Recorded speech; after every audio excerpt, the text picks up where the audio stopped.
Hoy el título del mensaje es La espada aguda de dos filos. La espada aguda de dos filos. Podéis acompañarme, estaremos leyendo Apocalipsis 2, versículo 12. Dice la palabra del Señor. Apocalipsis 2, versículo 12. Escribe al ángel de la iglesia en Pérgamo. El que tiene la espada aguda de dos filos, dice esto. Repito el versículo. Escribe al ángel de la iglesia en Pérgamo. El que tiene la espada aguda de dos filos, dice esto. Estamos en Apocalipsis capítulo 2. En Apocalipsis capítulo 2 hay 4 iglesias. Éfeso, Esmirna, Pérgamo y Tiatira. Antes de Navidad hablamos sobre Éfeso y Esmirna. Y como es lógico, ahora nos toca la iglesia de Pérgamo. Unos datos sobre esta ciudad. En el primer siglo, la ciudad de Pérgamo contaba con 120,000 moradores habitantes. Y José Grau, el cual ya está en la presencia de Dios, nos dice: se conocía en la antigüedad no solo por su gran biblioteca, sino sobre todo por ser centro de peregrinaciones. La ciudad de Pérgamo estaba dominada por una alta colina en donde se elevaba el templo al dios Esculapio, el dios de la medicina. El supuesto dios de la medicina. Y a él acudían las muchedumbres para ser curadas de sus enfermedades. Y acabo con esta cita de Grau. Pérgamo era el Lourdes de la antigüedad. Fin de la cita. Jesús entonces empieza aquí, dirigiéndose a la iglesia de Pérgamo, y repite la frase que hemos visto en la iglesia de Éfeso y en la iglesia de Esmirna. Empieza diciendo: escribe al ángel en la iglesia de A, B, C, la ciudad que sea. Ahora, como he indicado en otras predicaciones, los comentaristas no saben si Jesús aquí está hablando de un ángel, el ser celestial, que está delante del trono cantando Santo, Santo, Santo, o si Juan estará hablando, Jesús aquí estará hablando de un mensajero, porque en griego, ángeles, ángelos, que es mensajero, que podría ser el pastor, el predicador de la iglesia. Bueno, dice Jesús: el que tiene la espada aguda de dos filos, dice esto. El que tiene la espada aguda de dos filos, dice esto. Qué bonito saber que Jesús nos habla. Él quiere hablar con nosotros. Él tiene algo que decir a la iglesia. Y usa una imagen. La imagen de la espada aguda. ¿Esto os suena a algo? Porque ya vamos por mensaje 34 del Apocalipsis. ¿Habremos visto esta imagen antes en el Apocalipsis? ¿Sí? ¿Dónde?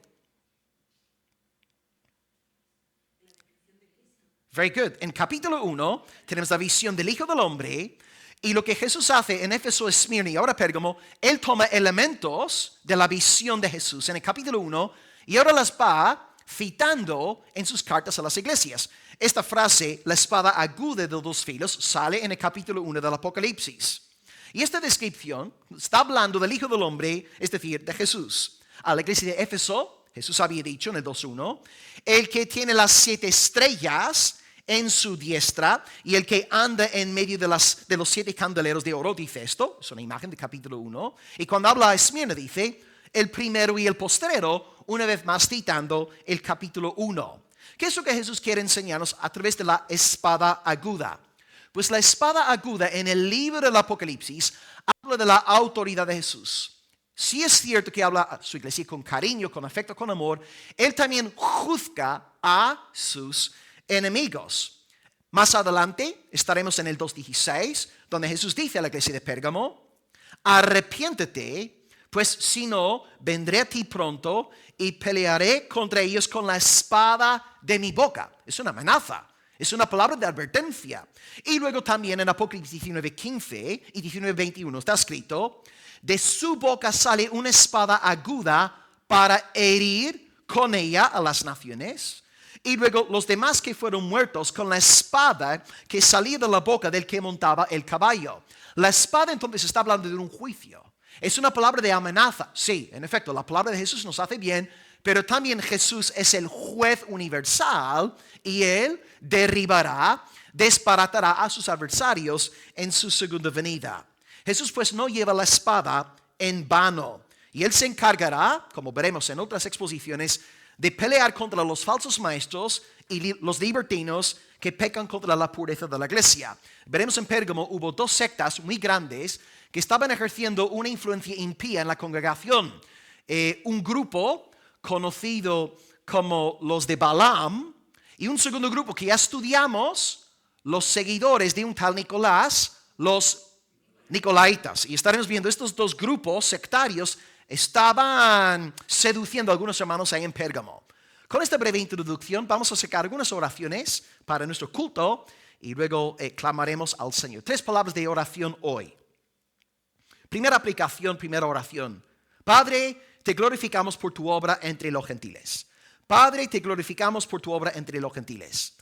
Apocalipsis es el libro de los gentiles. Las 7 iglesias tienen algo en común. No hay ni una sola iglesia que esté en Palestina, en Israel. Son iglesias gentiles. Dios es el Dios global. Dios es el Dios internacional. Dios es el Dios universal. Y debemos alabar a Dios por esta multiplicación evangélica que nos ha tocado aquí en el sur, en la costa sureña de España. Alabemos a Dios por su obra entre los gentiles. Él ha permitido que su evangelio llegue hasta aquí. ¿Y qué dice el evangelio? Que Jesucristo murió en la cruz y resucitó al tercer día para salvar a los pecadores. Todos aquellos que creen en Él, tanto israelitas como judíos, todos aquellos que creen en Él arrepintiéndose del pecado, serán salvos eternamente. Dios podría haber pasado por alto la ciudad de Almería, la comunidad autónoma de Andalucía, pero henos aquí. Por la gracia de Dios, creemos en el evangelio, bendito sea el nombre del Señor. Glorifiquemos a nuestro Padre por su obra entre los gentiles. Segunda oración hoy. Y esta oración, bueno, depende de la interpretación del texto. O el segundo punto podría ser, te glorificamos Dios por la obra de tus ángeles. O, dependiendo de la interpretación, podría ser, te alabamos Dios por la obra de tus pastores. De nuevo, hay desacuerdos entre los comentaristas. Aquí, ángelos, ¿qué será? ¿Un pastor o un ángel? Bueno, podemos dar gracias a Dios por las dos cosas. En primer lugar, damos gracias por los ángeles, porque si bien es cierto que son misteriosos y no entendemos muy bien todo lo que hacen, la Escritura sí nos da la seguridad de que en Hebreos 1:14, que los ángeles son espíritus servidores, ¿verdad? Espíritus ministradores, enviados para servicio a los que hemos de heredar la salvación. Es que es posible que no vemos los ángeles, pero entendemos que Dios los usa para proteger a la iglesia. Un par de ejemplos. Ezequías, ¿os acordáis? Jerusalén estaba sitiada, ahí estaba Sennacherib, rey de Siria, y un ángel sale de la presencia de Dios y en una sola noche mató a 185,000 soldados asirios. Un ángel protegiendo al pueblo de Dios. Y bueno, un ejemplo mucho más famoso, Daniel en el foso de los leones, ¿verdad? Un ángel del Señor cerró la boca a los leones para que no devorasen a nuestro hermano. Es que alabemos a Dios por la intervención angelical. Algo que le comenté a Ramón, creo que fue el domingo, estuvimos ahí charlando, ¿no?, sobre la predicación. Y le decía a Ramón también que muchas veces alabamos al Señor por las cosas que Él hace y nos enteramos de sus obras, pero luego hay muchas cosas que Dios hace que ni siquiera nos damos cuenta. Por ejemplo, tú has venido hoy al culto. ¿Quién sabe de que el Señor no te habrá librado en la carretera? Y estás aquí y ni, ¿ves? Que damos gracias a Dios por las cosas que vemos, pero hay muchas otras cosas que Dios hace, protegiéndonos, incluso usando ángeles, y debemos estar agradecidos por estas cosas desconocidas. Amén. Dios nos cuida. Él es el buen pastor. Pero también en esta segunda oración, también es perfectamente lícito orar a Dios dando gracias por los pastores. Hay una carencia. Sí, hay muchos pastores, es cierto, pero hay una carencia de pastores que predican la palabra. Muchos pastores payasos, muchos pastores que predican según el mundo, muchos pastores que pecan contra la palabra de Dios, defendiendo abominaciones desde el púlpito, pero debemos orar constantemente al Señor, sí, dando gracias a Dios por los que ya hay, pero orando para que haya multiplicación también en este sentido. Aleluya, por la multiplicación de creyentes en todo el mundo gentil, pero debemos orar siempre por la multiplicación de obreros, para que el evangelio siga avanzando. Así que sí, oremos por la extensión del evangelio y la multiplicación de obreros. Es que oremos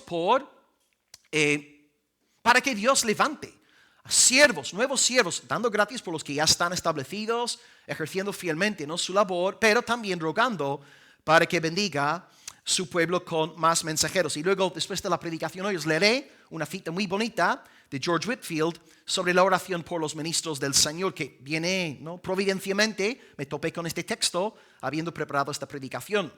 Y número 3. Glorificamos tu nombre, Señor, por tu obra entre los gentiles. 2. Te glorificamos por la obra de los ángeles o de los pastores, dependiendo de la interpretación. Y número 3. Te alabamos por la espada de Cristo. Te alabamos por la espada de Cristo. Verás, Cristo es juez. Cristo tiene la espada porque tiene la autoridad. Dios ha puesto toda autoridad, todo juicio en manos del Hijo. Está escrito en Juan 5:22. El Padre a nadie juzga, sino que todo el juicio dio al Hijo. Es que el Padre respalda, el Padre secunda el juicio de su Hijo. Y esta espada que va a dividir a toda la humanidad en el día final, dice lo siguiente: si estás en paz conmigo mediante la fe en el Evangelio, puedes entrar en el gozo de la presencia de tu Señor. Pero si no estás en paz conmigo mediante la fe en el Evangelio, maldito serás. Tu suerte será Gehenna, el lago que arde fuego y azufre por los siglos de los siglos. Es que glorifiquemos a Dios por nuestro Salvador, pero también por su función de juez. Se hará justicia en el día final. Vivimos en un mundo de gran injusticia, las cosas que vemos en España y más allá. Pero Dios ha establecido un día en el cual su Hijo hará justicia. Y por tanto, demos gracias a Dios por la obra de su Hijo, esta espada de dos filos. Por tanto, hoy tenemos 3 oraciones de gratitud al Padre. Número 1, te glorificamos por tu obra entre los gentiles. 2, te glorificamos por la obra de tus ángeles o de tus pastores, dependiendo de la interpretación. Y número 3, te glorificamos por la espada de Cristo. Amén.